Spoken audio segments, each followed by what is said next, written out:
এরকম easy to cook এবং yummy soup খেয়েও যদি ওজন কমানো যায় তাহলে কেমন হয় বলুন তো। তার জন্য বেশি কিছু না, প্রথমে অল্প একটু পানি গরম করে তাতে আগে থেকে কেটে নেওয়া কিছু পালং শাক দিয়ে দিব, ফ্রেশ পালং শাক। সেটাকে 5 থেকে 7 মিনিট এরকম ভাপিয়ে একদম সেদ্ধ করে নিব। তারপরে পানি ঝরিয়ে হালকা একটু পানি দিয়ে সেটাকে ব্লেন্ড করে নিব। তারপরে একটা প্যানে 1 চামচ সরিষার তেল দিয়ে দিব, তারপরে কুচি করে রাখা রসুন এবং পেঁয়াজ দিয়ে সেগুলোকে ভেজে নিয়ে পেস্ট করে নেওয়া পালং শাকটা দিয়ে দিব।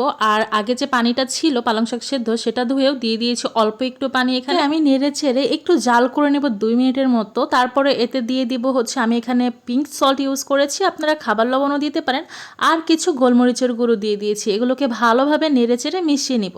আর যে অবশিষ্ট পানিটা ছিল শাক সেদ্ধ সেটাও দিয়ে দিলাম। ফর মিডিয়াম টু লো আছে বা মিডিয়াম আছে এটাকে 10 থেকে 15 মিনিট জাল করে নিলেই তৈরি হয়ে যাবে মজাদার স্যুপ।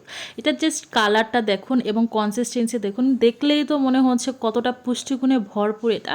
এরপর একটা সার্ভিং ডিশে সেটাকে সার্ভ করে নিন। এখানে এই কাপের 1 কাপ স্যুপে জাস্ট 74 ক্যালোরিজ।